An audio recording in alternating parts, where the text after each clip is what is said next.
మీరు ఏం చేస్తూ ఉంటారండి? వ్యవసాయం చేస్తూ ఉంటారు. వ్యవసాయం చేస్తూ ఉంటారు.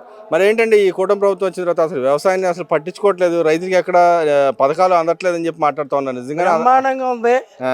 రైతుకి వాళ్ళు ఒడ్డుదోలతో రేపు పొద్దున్న డబ్బులు వేశారు. ఆ జగన్మోహన్ రెడ్డి ప్రభుత్వంలో ఉండగా 6 నెలలకి ఇస్తే గొప్పగా ఉండేది. మాకు చాలా ఇబ్బందులు పడ్డాం. కూటమి ప్రభుత్వాన్ని మాకేం ఇబ్బంది లేవు, అసలు బ్రహ్మాండంగా ఉంది. వాళ్ళేదో చెబుతారు పనికిమాలిన వాగుడు, పనికిమాలిన లోకం, ఏమీ ఇది లేదు. పింకీ డైమండ్ గురించి చెప్పారు కదా, పింకీ డైమండ్ చంద్రబాబు నాయుడు కొట్టేశారని చెప్పారు. పింకీ డైమండ్ ఎందుకని పట్టుకోవాలా? పింకీ డైమండ్ పట్టుకోవాలిగా. పింకీ డైమండ్ గురించి మాట్లాడరు, ఇంకా తస్మా విషయాల గురించి మాట్లాడరు. అసెంబ్లీ మరి ఒక్క రోడ్డు వేయలే, ఒక్క రోడ్డు సర్వనాశనం చేశారు రోడ్లన్నీ. ఈయన కల్తీనయ్యా, కల్తీనయ్య తిరుపతి దేవస్థానం కల్తీనయ్యా గుడిని సర్వం ఇచ్చేసేసి ఇప్పటికి అప్పటికి భోజనానికి ఇప్పటికి అప్పటికి లడ్డూకి తేడా జనం గ్రహించారు. నేను కాదు, జనంలో ఉన్న మనందరం జనం గ్రహించారు. మనం ఏం పాపాలు చేయలే. చూసుకుంటే మీరు అన్నట్టుగా ఇక్కడ చూసుకుంటే తిరుపతి లడ్డు వ్యవహారంలో చూసుకుంటే ఓ పక్కన లడ్డు కల్తీ జరిగిందని చెప్తున్నా కూడా వాళ్ళు కల్తీ జరగలేదని చెబుతా ఉన్నారు. ఇంకో పక్కన హెరిటేజ్ పెరుగు కల్తీ అని చెప్పి మాట్లాడుతాను. దాన్ని ఎలా చూడొచ్చు అంటారు? ఏమండి, చేతగాని వాళ్ళు చేతగాని మాటలు మాట్లాడతారు. హెరిటేజ్ అంటారు, ఇదేది విజయ డైరీ అంటారు, సంగం డైరీ అంటారు. ఏ డైరీలు పనిచేయవు, వాళ్ళ డైరీలే పనిచేస్తాయి. ఆడేమన్నా పట్టుకొచ్చి పెట్టారు కదా, కోటాది కోట్లు తెప్పేసి వాళ్ళ దగ్గర ఏదో డైరీ అని పెట్టారు. ఏం పగలు తీశారు ఇక్కడ? ఈ డైరీలో అది కలిసి అయితే పట్టుకో, సవాల్ చేసి పట్టుకోవాలి. కోర్టులు ఉన్నాయి, అన్నీ ఉన్నాయి. సుప్రీంకోర్టు న్యాయమూర్తి గారు చెప్పాడు విచారణ చేయమని లడ్డు గురించి. వాళ్ళకు కూడా వ్యతిరేకం. మన సిట్టి మన చుట్టం కాదు కదా, సిఐడి మన చుట్టం కాదు కదా. నేరం ఎవడు చేసినా నేరమే, నేను చేసినా నేరమే, ఇంకోటి చేసినా నేరమే. ఏముంది తింటూ చేసి సవాల్ చేసి తీసుకోండి. అంటే దమ్ముందంటారా వాళ్ళకి? ఏమండి, వాళ్ళకి ఆ దమ్ముందంటారా? దమ్మ గిమ్మ దమ్ముంటే చేయండి, చేయండి అండి, చేయండి. ఏముందంటే కల్తీ సారా చేసేసి వీళ్ళ మీద పెట్టి వీళ్ళ నాన్న ప్రభుత్వాన్ని కొలదోయాలని చేశారంతే. వాళ్ళ దగ్గర వాళ్ళు చేయించి నాటకం చేసి వాళ్ళకి తెలవకుండా చేశారా చెప్పండి? ఇవాళ ఉంది సారా, ఆవాడటం ఉంది. అంటే ఈ రోజు కూడా వాళ్ళు చెప్తున్నారు కదా, మా టైంలో ఏం జరగలేదు, ఈ కుటుంబ ప్రభుత్వం కావాలని ఇరికిస్తున్నారు అంట కదా వాళ్ళని అందరినీ. కూటమి ప్రభుత్వం చేసి అల్లరి చేసుకుంటుందా? కూటమి ప్రభుత్వం మీరు మీరు బురదలుతున్నారు. కూటమి ప్రభుత్వాన్ని పడదోసుకుంటారు, కల్తీ సారా అమ్ముతారా చెప్పండి? కూటమి ప్రభుత్వాన్ని కోల్దొత్తని చేశారు వాళ్ళ పని, అంతకన్నా వేయలేదు. లడ్డు లక్షల మంది మనోభావాలు, కోట్ల మంది మనోభావాలు దెబ్బతీసేశారంతే. కూటమి ప్రభుత్వం అయిన ఒకటే, జగన్మోహన్ రెడ్డి గారు అయిన ఒకటే, మనకు పరిపాలన బాగుండాలి. మరి ఏం చేశారో చెప్పండి? మేము చెబుతాం, జనందరికీ తెలిసిన నాడి వ్యవసాయం గురించి. ఇవాళ వెళ్తే రేపు పొద్దునే డబ్బులు, 6 నెలలకు డబ్బులు ఇవ్వాలి. ఆయన నానా యాదన పడ్డాం. మరి ఇక్కడ రైతులకు కానీ ఇటు పేద ప్రజలకు కానీ నేను చేసినంత మేలు ఏం చేయలేదు ఈ గవర్నమెంట్ వచ్చిన తర్వాత. స్త్రీశక్తి పథకం అంటే సంక్షేమ పథకాలు ఇవ్వట్లేదు, నేను బటన్ నొక్కివ్వండి అని చెప్పి అంటున్నాడు. కానీ స్త్రీశక్తి పథకం ప్రతి ఆడ మనిషి ఎక్కడికి వెళ్ళినా ఏం చేసినా బ్రహ్మాండంగా తిరిగి వస్తున్నారు. ఊళ్ళకి వెళ్తున్నారు, కూరగాయలు కావాలని బెదవాడి పట్టుకెళ్తున్నారు. ఇంకోటి స్త్రీశక్తి పథకంలో ఏమి బ్రహ్మాండంగా ఉంది. బస్సు బాండర్లు మాత్రం అయిపోయారు. ఎందుకని అయిపోయారంటే ఇక్కడ అవి అక్కడ అవి రోజుకి 10 లీటర్లు ఎక్కువగా వెళ్తుంది. స్త్రీశక్తి పథకం వల్ల గవర్నమెంట్కి ప్రజారేగానికి లాభం, గవర్నమెంట్ ఓనర్లు మాత్రం అయిపోయారు. మరి ఇక్కడ చూసుకుంటే ఏదైతే మీరు పథకాలన్నీ ఇస్తున్నారని చెబుతున్నారు కానీ వాళ్ళు ఏమన్నా ఇవ్వట్లేదని చెబుతున్నారు. ఎందుకు ఇవ్వట్లేదండి? 1 తారీఖు నాడు జీతం పెన్షన్ వస్తుంది. ఇంతవరకు జీతం ఎంప్లాయీస్కి 25 తారీఖు వచ్చేది తెలదు, 30 తారీఖు వచ్చేది తెలిసేది కాదు. ఇవాళ 1 తారీఖు నాడు జీతం, 1 తారీఖు నాడు పెన్షన్, అన్ని పథకాల అమలు జరుగుతున్నాయి. అంటే ఈ కుటుంబ ప్రభుత్వం పెన్షన్ అన్ని పీకేసిందండి, కొత్త పెన్షన్ ఏం పెంచలేదండి. నాకు పెన్షన్ రాదు, నా సంగతి కాదు. మేము గ్రామాల్లో తిరుగుతూ ఉంటాం. ప్రతి ఒక్కరు ముసలాళ్ళు అందరికి 7,000 6,000 ఇది వికలాంగులకి 7,000 ఇస్తున్నారు. మరి బంగారం 4,000 1 తారీఖు తీసుకొచ్చి ఇచ్చేస్తున్నారు. 30 తారీఖు ఆదివారం అయితే 29 చేస్తున్నాయి. ఎవరికి ఇబ్బంది చెప్పండి? అంటే పెన్షన్లు ఇవ్వట్లేదు, కొత్త పెన్షన్లు ఇవ్వలేదంట. ఇప్పుడు అన్ని వెరిఫికేషన్ చేసినా మొదలెడతాను అన్నారండి. నా దగ్గర ఉన్నారు, వితంతువులు ఉన్నారు, మేము కూడా అడుగుతున్నాం, తప్పేమి లేదు. వాళ్ళకి రెక్టిఫై చేసుకున్నాక ఇవ్వాలి కదా. ఊరికి నేను నీకు రాజు నాకు రాజు ఇస్తే లంచాలు ఇచ్చేసి 15,000కి అప్పుడు కూడా వైఎస్ఆర్ గవర్నమెంట్ లో పిచ్చి పిచ్చికి ఇచ్చేసారు. ఎట్లా ఇచ్చారంటారు? అయ్యి డాక్టర్ల దగ్గర సర్టిఫికేట్ తీసేసుకుని వాళ్ళకి 20,000 ఇచ్చేసి వీళ్ళు రాన్ చేసుకున్నారు. ఇంతమంది ఉన్నారు, నేను ఒకటి కాదు, జగన్ సత్యవాది.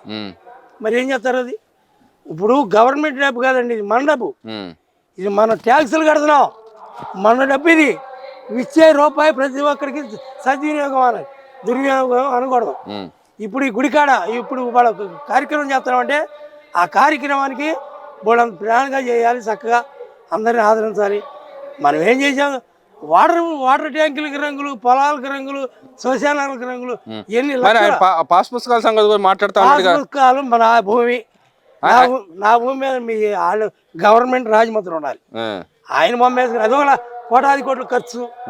ఏంటి ఎవరి సొమ్మది? అంటే ఈ కుటుంబ ప్రభుత్వం అవన్నీ వేసిన దాన్ని తీసేసినందుకు డబ్బులు ఖర్చు పెడుతుందంట. కాదండి, అది నా హక్కుని సమకూర్చాడు ఆయన నా హక్కుని సమకూర్చాడు ఈయన. 10 రూపాయలు కాదు, 12 రూపాయలు అయినా ఈయన చేసిన పని పేరు. మీరు చేసిందండి, మీరు చేసి మీ బొమ్మ వేసుకున్నారు, అది అన్నారు ఇది అన్నారు. మీ బొమ్మకి మీ ఆయన ఆస్తి మీద మనకు హక్కు ఉందా? జగన్మోహన్ రెడ్డి గారి ఆస్తే ఉందండి. ఆయన పొలం మీద నా బొమ్మ వేసుకుంటూ ఊరుకుంటారా? చెప్పండి, మీరు చెప్పండి, నేను అంటాం కాదు. వెరీ గుడ్, వెరీ నైస్, బ్రహ్మాండంగా ఉంది. అంటే ఇక్కడ మరి వాళ్ళు చూస్తే ఆయన ఇంటి ఎదురుకున్న దానికి హెలిప్యాడ్ ఒక రైతు దగ్గర అన్యాయంగా లాక్కున్న పరిస్థితి. 20A కింద మార్చి గవర్నమెంట్ పట్టాలాగా తీసుకున్నాడు కదా, ఎలా దొరుకుతుంటారు? బోళ్ళంత మంది నా వరకు నేను చెప్తున్నా, ఆయన వెళ్ళిపాడు ఇంకోటిదని కాదు. ఇప్పుడు అసలు చేసే గవర్నమెంట్ లో అన్ని ఇదమ్మటే చేసింది ఒకడేంటి? ఒకళ్ళ నేను నిజాయితీగా చెప్పండి, ఒకళ్ళు నిజాయితీగా నేను పరిపాలన చేసి చెప్పమనండి. పింకీ డైమండ్ పోయింది, పింకీ డైమండ్ చంద్రబాబు నాయుడు కొట్టేశారని చెప్పేశారు కదా.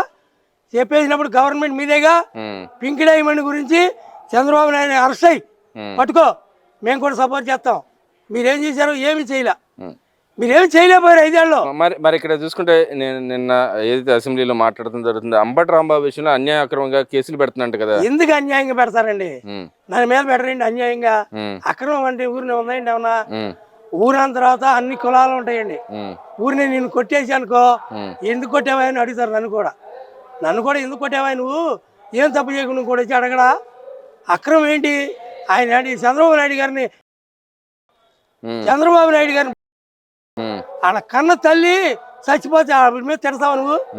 అది ఎంత దుర్మార్గం అంటే. నేను అసెంబ్లీ కూడా అది గొప్ప పని అన్నట్టుగా మాట్లాడుతున్నారు వాళ్ళ నాయకులు. వాళ్ళు ఏదో మాట్లాడతారండి, దానికి విలువ ఉండాలిగా, విలువ ఉండాలి మాట్లాడే మాటకి. అబద్ధాన్ని నిజం చేయాలి. అవి బూతులు పచ్చయంగా తిట్టేసి అది మంచిపోయిన అంటారా? అంటే ఆయన క్షమాపణ చెప్పాడు మీరు ఎక్కడ నిన్నారా? క్షమాపణ బొమ్మలా జైలు నుంచి వచ్చినా కూడా పిచ్చి తిట్లు ఏంటిది? ఇప్పుడు మన ఇంట్లో మీ తల్లిని తిట్టేది ఎంత బాధపడతా చెప్పండి. మరి ఆయన అంబటి రాంబాబు గారు బయటికి వచ్చి మీడియా ముందుకు తగ్గేది లేదని చెప్పి డైలాగులు వదులుతున్నాడు. లేకపోతే తగ్గిస్తారు, ఏముందంట? ఎలా తగ్గిస్తారంటారు? ఎలా తగ్గిస్తారు? తగ్గిస్తారు ఏ రకంగా అంటారు? ఏ రకంగా ఓట్ల రూపాయనే తగ్గిస్తారు. అది ఎవరిని ఏమనవసరం, ఆ పాపం చేసుకున్నది మాదేవ. నా బాధ నాది, నీ బాధ నీది, ఇంకోటి బాధ ఇంకోటి. ఏముంది ఇంట? మరి జగన్మోహన్ రెడ్డి గారు ఎందుకు అసెంబ్లీకి రావట్లేదు అంటారు? ఇక అది ఆయన ఇష్టం. అది ఎందుకంటే ఒక ఎమ్మెల్యే కదా, ఒక ఎమ్మెల్యేగా ప్రజల పక్షాన ఉండాలి, అడగాలి. దమ్మున్న నాయకుడు ఎవడైనా చంద్రబాబు నాయుడు గారు ఆవిడ బూతులు తిట్టినా ప్రజలకు ప్రజాకోర్టులో తెలుసుకుంటానని యుద్ధం చేశాడు. యుద్ధం ఏమని? నన్ను ఉచితంగా అన్నా సరే, నేను ఒక్కడున్నా సరే అటాక్ చేసి మాట్లాడాడు ఆయన. మాట్లాడమను, దాంట్లో ఏముంది? ఎందుకంటే చంద్రబాబు నాయుడు లాగా ఎందుకు పోరాడలేకపోతున్నాడు ఈయన? చంద్రబాబు నాయుడు గారు మనస్తత్వం వేరు, ఈయన మనస్తత్వం వేరు. చంద్రబాబు నాయుడు గారు అనేవాడు ఒక మనిషి కోసం శ్రమ చేసి ఆ వయసులో 77 వయసులో కూడా కొండల గుట్టలని తిరిగి ప్రజాసేవ చేద్దామని చేస్తున్నాడు ఆయన. మీరేం చేశారు చెప్పండి? మీరు కూడా చెప్పి మేము పనులు చేసాం, ఆ పనులు చేసాం. ఆయన చేసిన పనులు వీళ్ళు చెప్పుకుంటున్నారంట. ఏమని? ఆయన కట్టించిన బిల్డింగ్ అంతా కట్టేశాడు ఈయన. పొలం కట్టేసాడా? కృష్ణాయి పొలంలో వెంకటేశ్వర స్వామి గుడి ఉందండి, బోళ్ళంత డెవలప్ చేయాల్సిన గుడి, చిన్న గుడి చేసి దాన్ని నిన్న నేను వెళ్ళా, దాన్ని జరుపు డెవలప్ చేస్తున్నారు. రాజధాని అమరావతి నాశనం. ఏం చేశాడు చెప్పండి మీరు? అన్ని చేశాడంట ఆయన. రాజధాని డెవలప్ చేశాడా? ఇప్పుడు సిఆర్డి ఆఫీస్ ఉంది, మీరు వెళ్ళి ఫోన్ చేయండి, 100 రూపాయలు బ్రహ్మాండమైన భోజనం. అక్కడికి వెళ్తే సిరిసామర కొల్లు వెళ్ళి ఉన్నాయి చూస్తానికి, చూడముచ్చటగా. చేయలేదంటే ఎలా ఏం చేయాలి? చెట్లు బీగడానికి ఎన్ని లక్షల కోట్లు అయినాయి, ఎన్ని వేల కోట్లు అయినాయి అండి చెట్లు బీగడానికి. ఎన్ని మిషన్లు పని చేసినాయి, మనందరం చేసిన దాన్ని చేసినంత అంతే. మరి ఆయన 2029 నేనే వస్తాను ముఖ్యమంత్రి అవుతాను అని చెబుతున్నాడు. ప్రజలు నా ఇష్టం నీ ఇష్టం కాదు, ప్రజాభిప్రాయం వస్తాడేమో, ఎట్లా వస్తాడో తెలుసుకుంటారు, వాళ్ళు తెలుసుకుంటారు. ఏముందంట మరి ఎవరికి ఛాన్స్ ఉందంటారు 29 రోజు? ఎవరికి ఛాన్స్ ఉందంటారు? నేను పక్కా తెలుగుదేశం కొత్త చెప్తా. ఏముందంట మరి ఆ తగ్గట్టుగా పనిచేస్తుంది ఈ గవర్నమెంట్. అసలు ఈ రోడ్లన్నీ ఎవరేసారు? వాళ్ళేసారా? సిమెంట్ రోడ్లన్నీ వాళ్ళేసారా? పవన్ కళ్యాణ్ గారు వీళ్ళందరూ సమిష్టిగా పనిచేసి, ఆయన పవన్ కళ్యాణ్ గారు కూడా ఎంత హోదాగా చిన్న మిస్టేక్ జరిగితే వచ్చేసి కాళ్ళ మీద పడిపోయి చేసి పనులు చేస్తుంటే ఎన్ని పనులు చేస్తున్నారు చెప్పండి. అంటే ఆ గవర్నమెంట్కి ఈ గవర్నమెంట్కి తేడా ఏం కనిపించింది అంటారు మీకు? బోల్డ్ అంతా అండి, బోల్డ్ అంతా. ఒక రోడ్లే తీసేవరకి ఇవాళ నడుములు ఇరిగిపోయిన వాళ్ళు బోల్డ్ మంది ఉన్నారు. ఎంతమంది ఉన్నారు చెప్పండి. మీరు సవ్యంగా వెళ్ళారు మోటార్ సైకిల్ మీద వెళ్తా? మీరు వెళ్ళారా? ఒక దానికి ఒక పని చేశారా చెప్పండి? రూపాయి 20 పైసలు ట్యాక్స్ తీసుకున్నారు గవర్నమెంట్లో డీజిల్ ఆయిల్ మీద, ఒక రోడ్ వేయలే. అది ఓవరాల్గా ఎలా ఉందంటారు ఈ గవర్నమెంట్? ఓవరాల్గా బ్రహ్మాండం అండి. ఓవరాల్గా కాదు, అసలు దీనికి టూ మచ్ ఎదురులేదు. జనం చెప్తున్నారండి. మరి ఆయన వస్తాడా? జగన్మోహన్ రెడ్డి గారు పాదయాత్ర చేసి వస్తా అంటున్నాడు. రానండి, జనం చెప్తారు కదా, వస్తారు. ఏముంది? రప రప రప రప అంటే రప రప బేపా బేపా ఇది